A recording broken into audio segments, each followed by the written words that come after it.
Hideki Kamiya is back to shed some light on a few little information snippets for Bayonetta 3. Now, the release date trailer just released recently. I did a huge analysis on that, and a lot of us have been speculating about how it's connected to Bayonetta 1 and 2. So Hideki Kamiya is coming out to give us a little bit of hints towards that by disclosing some information about continuity.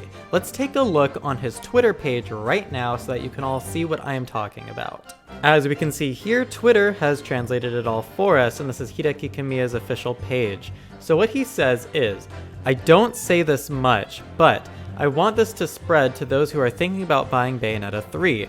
Bayonetta 3 is designed so that even people who have never played the series can enjoy it." So this is kind of going back on what he said in a previous tweet a few weeks ago, where he said that he wants us all to play Bayonetta 1 and 2 to understand Bayonetta 3.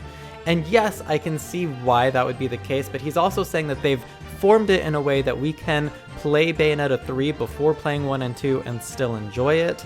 I still think that people should play Bayonetta 1 and 2 just because the games are awesome, but if you guys don't want to, at least this is your answer as to if you have to or not. Now, he says the story has a deep connection with Bayonetta 1 and 2. It's definitely more interesting to play through the series. Come prepared. So I totally get that. And it's a lot of what we've been saying about how this Bayonetta that we're seeing in Bayonetta 3 isn't the same Bayonetta from 1 and 2. So because of that, we've been speculating on how Bayonetta from 1 and 2 is going to be a part of Bayonetta 3. In my opinion, this confirms that Bayonetta from 1 and 2 will be in Bayonetta 3 because it says here that the story has a deep connection with Bayonetta 1 and 2. And that right there tells me that Bayonetta from 1 and 2 and that world from Bayonetta 1 and 2 is going to come into the picture in Bayonetta 3. Now, to what extent? I'm not sure. But he says it's a deep connection, so it seems like it's going to be to a large extent. Now, that wasn't all he had to say. He says down here in another tweet that follows this one, "I haven't been able to get involved in the sequel to DMC, Beautiful Joe, or Okami.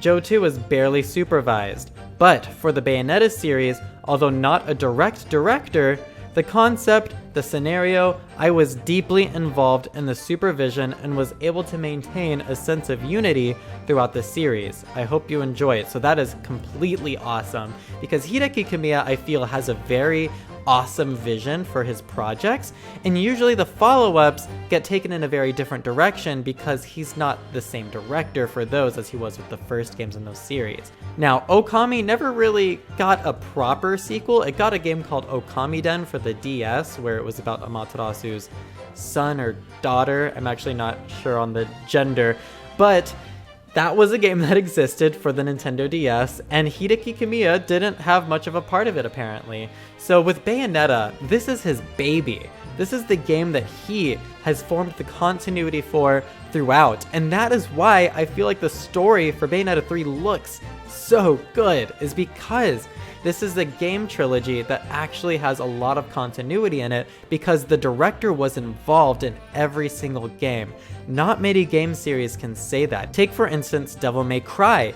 DMC 1 was directed by Hideki Kamiya and members of Platinum Games that were previously known by a different studio. But then the sequel was made by someone completely different and flopped critically. And then the third game was great, but it was a different director, so it was still a little different in its presentation from DMC 1. But I am so glad that one of my favorite gaming franchises, being Bayonetta, is getting the continuity and supervision that it deserves. And thank you so much to Hideki Kamiya and everyone else involved on these projects. I really hope that Bayonetta from 1 and 2 comes in with the original voice actress being Helena Taylor, and I really hope to see all of the things that we want come to fruition. So far, they have pleased us with all the things we've wanted. The whole multiverse thing, the whole Cereza thing, it all seems to be coming true. Now, if you want a full-fledged analysis on that last trailer, I just released mine yesterday. It was so packed, so dense, and in-depth. It was massive. So if you guys want to go give that a look, I'll have the link at the end of this video as well as down in the comment section. It'll be a pinned comment. So give that a look. It was super fun to make, and I hope you all enjoy the huge revelations that we got in that. I explained Viola, I explained the multiverse, I explained the Alphaverse, everything, and I hope that you comment down what your thoughts are below. Until the next video, everyone, I've been JotoJohnny. Peace out.